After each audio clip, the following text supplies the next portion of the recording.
and many have been injured. For all Australians, our first thoughts are with those in the terrible early hours of their grief.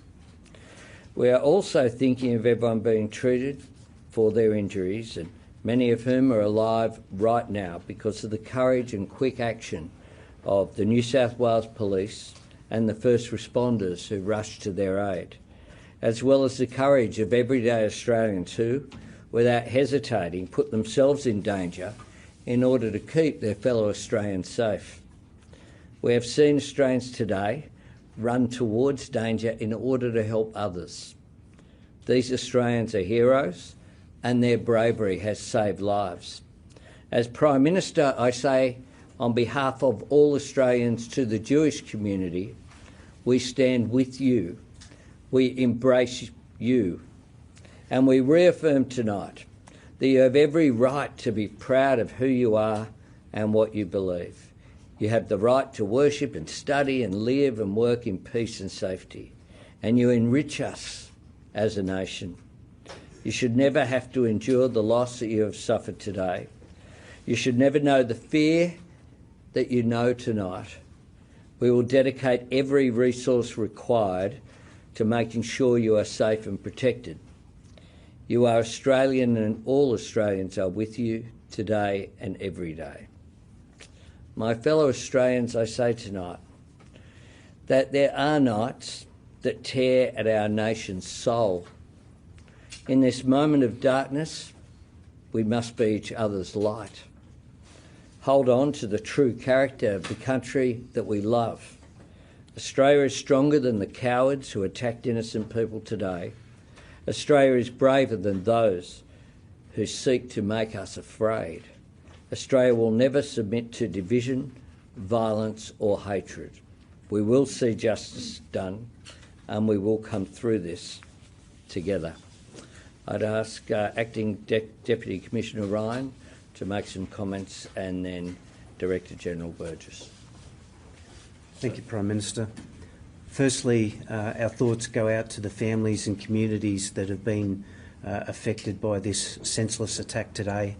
The AFP stands next to the New South Wales Police and with ASIO in our joint counter-terrorism arrangements, and we'll put all resources we can, all our specialist powers, all our specialist resources towards ensuring that this matter is investigated as thoroughly as possible. In relation to the Joint Counter-Terrorism Team, we have heard that there has been a declaration of a terrorist incident that will enable the AFP, along with ASIO and New South Wales Police, to use specialist powers in relation to this investigation. I don't wish to speculate in relation to any of the information that is currently known. This matter is ongoing. It is in its early stages, and we will continue to work with New South Wales Police to ensure that it's investigated as best as possible. Thank you. Thanks, Nigel. Thanks, PM. ASIO was also a member of the Joint Counter-Terrorism Team, and our principal role at this stage is to support the police in their ongoing investigation. But at the same time, as is standard practice for us, we are looking at the identities of the attackers, and where that is known, we're looking to see if there's anyone in the community that has similar intent. It's important to stress at this point we have no indications to that fact, but that is something we have active investigations on. The national terrorism threat level remains at probable. I don't see that changing at this stage. Probable means there is a 50% chance of an act of terror, and unfortunately we've seen that horrific act occur tonight in Australia. Thank you. A few questions. Charles? Prime Minister, you've called this terror. Are you aware of any other terror threats at the moment, and what's your message to Jewish Australians who may not feel safe in Australia tonight? My message to Jewish Australians is that your fellow Australians stand with you tonight in condemning this act of terror, in condemning this outrage. I've had a number of conversations with people tonight. One of the Jewish community leaders said to me that we know where anti-Semitism leads, that it leads to an attack on everyone, not just Jewish Australians. And this attack at Bondi Beach, of all places, a place of celebration, a place where people, particularly in Sydney, but from all over the world, come to enjoy each other's company, and to, in this case, at the Bondi Pavilion there. I'm very familiar with that pavilion. This senseless attack is one which is an act of terror. It is aimed at creating fear. But we will stand with the Jewish community and Jewish Australians at this time.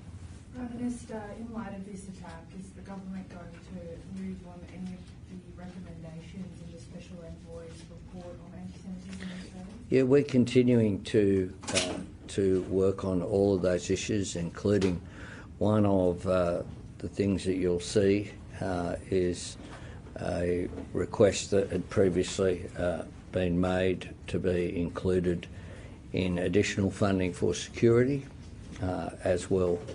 And I know that it is, this is an incredibly tough time for the community to deal with this. It's important that they don't deal with it alone, that everyone stand with them at this time. And then we'll go fill in then. Yeah. Left unchecked, as you were just saying, anti-Semitism leads to terrorism and violence targeting the innocent. Your government has come under criticism in claiming that it has effectively responded to the rise of anti-Semitism in Australia since October 7, 2023. In September, your government recognised a Palestinian state. Your ministers have attacked the Israeli government. Senior ministers refused to visit the sites of the October 7 massacres, and you created a special Islamophobia envoy alongside an anti-Semitism envoy. Have you taken the threat of anti-Semitism seriously, and can you guarantee the safety of Jewish Australians? Yes, we have taken it seriously, and we've continued to act. We've continued to work with Jewish community leaders. We've continued to take all the advice from the security agencies to put in place special measures, and we'll continue to do so. Phil? For Mr Burgess, for Deputy Commissioner Ryan. Yep. Mr Burgess, you've been warning for a long time about the risk of this sort of attack, localised extremism. Were any of these people on your watch list? I think the New South Wales Commissioner just said they were aware of one of these characters. Keeping an eye on him. Was he on your radar? So it's too early to give you any more details, Phil, other than to say, like the New South Wales Police, one of these individuals was known to us, but not in an immediate threat perspective. So obviously we need to look into what happened here.